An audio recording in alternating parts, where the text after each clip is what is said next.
आप सबको मेरी तरफ से राधे राधे। आज अहोई अष्टमी का व्रत है और मैं आपको अहोई माता के बारे में कुछ सुंदर जानकारी देने जा रही हूँ। मुझे उम्मीद है यह जानकारी बहुत कम लोगों को प्राप्त होगी या हो सकता है बिल्कुल भी प्राप्त ना हो। तो मैं आज आपको अहोई माता के बारे में कुछ सुंदर सुंदर बातें बताऊंगी। कार्तिक मास के 8वें दिन एक अहोई माता का त्योहार आता है, जिसे अहोई अष्टमी या होई अष्टमी के नाम से पुकारा जाता है। इसको माताएं संतान प्राप्ति के लिए करती हैं, संतान की दीर्घायु के लिए करती हैं। इसमें माताएं सुबह 4 बजे उठकर सरगई खाती हैं, जिस तरह करवा चौथ के व्रत में खाई जाती है। इस व्रत की शुरुआत ऐसे ही की जाती है जैसे कि करवा चौथ के व्रत की जाती है। माताएं निर्जल रहकर यह व्रत करती हैं और रात को तारों को अर्घ देकर यह व्रत संपूर्ण होता है। सबसे पहले हम यह जान लेते हैं कि यह अहोई माता कौन है। दिवाली के दिन लक्ष्मी माता की पूजा होती है, तो यह जो होई अष्टमी के दिन यह कौन सी देवी है जिसकी पूजा की जाती है? यह अहोई माता महालक्ष्मी है। लक्ष्मी माता वैकुंठ में वास करती है और अहोई माता अनंत वैकुंठों की स्वामिनी है। यह श्रीमती राधा रानी है। श्रीमती राधा रानी को महालक्ष्मी कहा जाता है, जो अनंत वैकुंठों की स्वामिनी है। इनको अहोई माता इसलिए कहा जाता है कि यह बड़ी से बड़ी अनहोनी को टालने की शक्ति रखती हैं।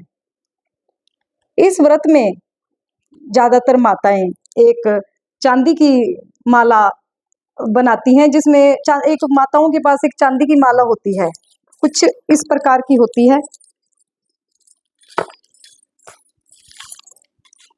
उसमें एक ये हर साल अपने बेटे की उम्र के इसमें मोती डाले जाते हैं, 2 मोती डाले जाते हैं और इसमें 3 देवियां, इस एक लॉकेट होता है इस माला में। इस लॉकेट में 3 देवियां बनी होती हैं। क्या कोई बता सकता है कि यह 3 देवियां कौन हैं? हम आपको बताते हैं कि ये 3 देवियां कौन हैं। यह कीर्तिदा है, धान्या जी हैं, सुनैना जी हैं। कीर्तिदा राधा रानी की माता जी हैं, धान्या जी सीता जी की माँ है और सुनैना जी माँ पार्वती की माँ है।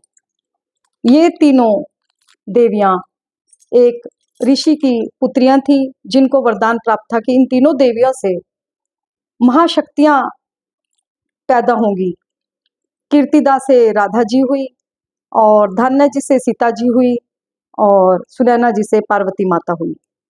फिर इन तीनों महाशक्तियों से तीनों महाशक्तियों ने मिलकर के सहयोग से एक देवी बनी, जिसे होई माता कहा जाता है। यह श्रीमती राधा रानी है। राधा रानी सबसे बड़ी सर्वोपरि सरकार है। शिव पुराण में ऐसा कहा गया है, जो कोई कितना भी बीमार हो, अगर इन 3 देवियों का नाम लेकर दवाई खाता है तो वह उसकी बीमारी भी ठीक हो जाती है और बड़ी से बड़ी अनहोनी से वह टल सकता है।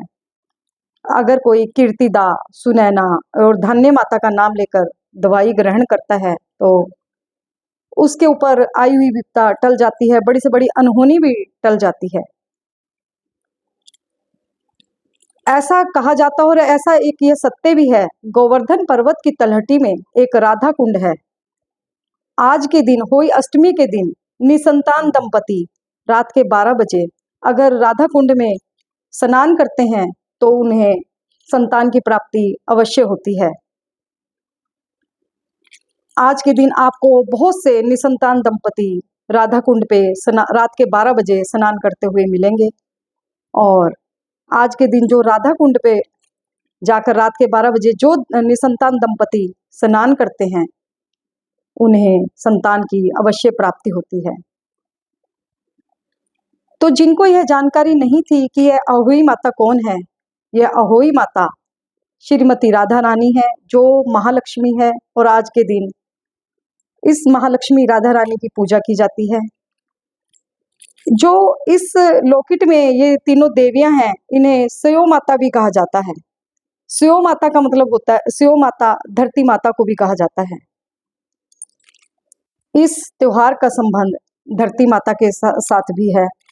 आज के दिन धरती में जो के अंदर जो चीज़ें उगती हैं, जैसे गन्ना, मूली या और भी कोई अन्य चीज़ जो धरती के अंदर उगती है, उसकी आज के दिन पूजा की जाती है।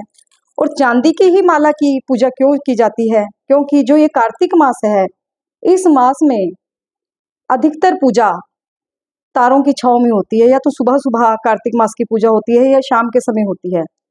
पूरा मास इस समय तारों और चंद्रमा की पूजा है। चंद्रमा भी शीतलता प्रदान करता है और जो चांदी है, चांदी भी शीतलता प्रदान करने वाली है।